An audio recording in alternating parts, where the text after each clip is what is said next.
The white man is on a decline. Look at their society. You go call any of these companies today, and Susie answers the phone. She's a dingbat. She's dumb as hell. Only because she's white, that's why she has that job. You call her, Susie, can you tell me about the financial stacks? Well, I don't know. I just got back in from lunch, and get back with me on Tuesday.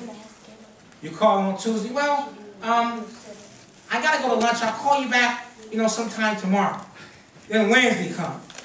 And guess what? Well, it's getting close to the weekend. So let's do it on Monday. And then the same thing over and over again. They're lazy, they're spoiled. But African children, here my nephew, stand up, Mamadou. Mamadou. Stand up, Khalil. Demba, stand up, stand up.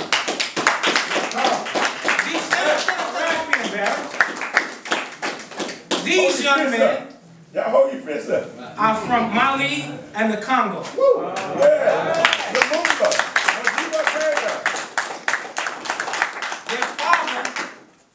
Has took me in to the family. We're brothers. And they look at me as an uncle. They love me, I love them. They speak 3 languages. They speak Lingala, they speak French, they speak English, and they speak Bamananka. Actually 5, I'm sorry. They speak Lingala, they speak French. They all speak so many languages, I forgot.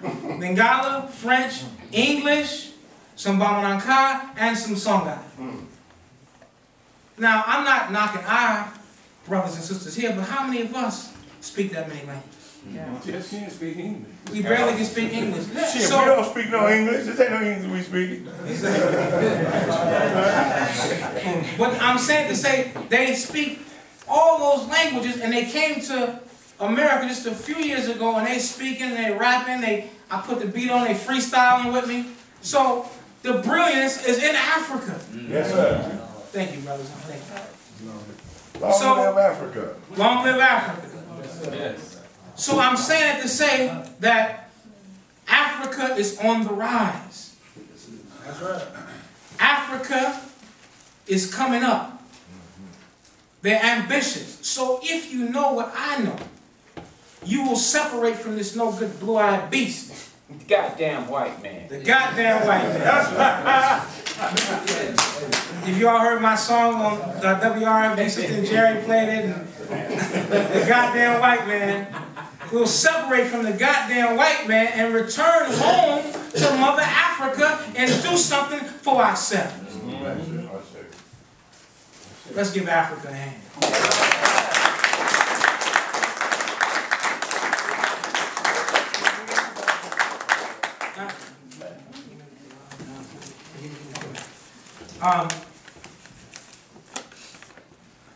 As I come to my conclusion, but just making a few more points. I don't want to be too long.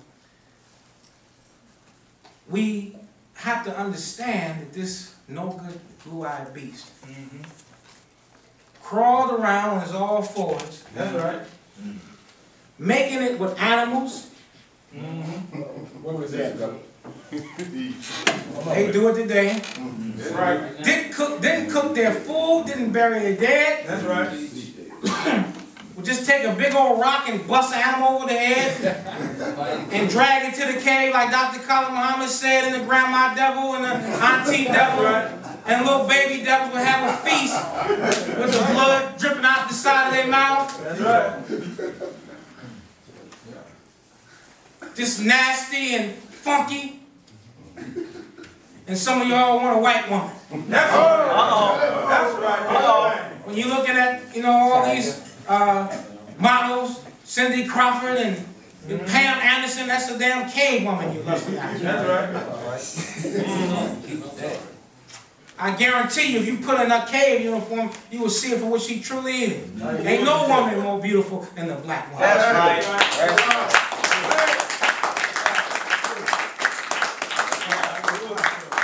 And that's why Tiger is not satisfied with no goddamn cave woman. He in trouble. The only thing that can satisfy Tiger's soul is a righteous black woman. I don't care if he calls himself an Amerasian, whatever the hell he calls himself. The only thing can satisfy his soul is that black woman. That's right. Look at me. So I'm saying to say this caveman, who we gave civilization to, went into Saudi Arabia, went into Kemet or Egypt, went into Palestine. Bring it. And they were so savage, killed their daughters, bringing the same old cave stuff into Africa. Not the Middle East, but Africa. And we came and civilized them. That's right. And a man named Muhammad understood that the African way of life was the best way of life. They don't tell you that an African taught Prophet Muhammad. That's right. It may have been Bilal. Yes, sir. Yes, it was. The only soul that these Arabs have is when they call the Adhan. That's right. That's the only soul. You hear little, Luther Vandross in that, right? Go ahead.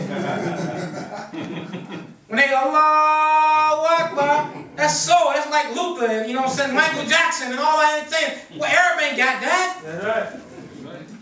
They took our meditation when they do the rock eyes.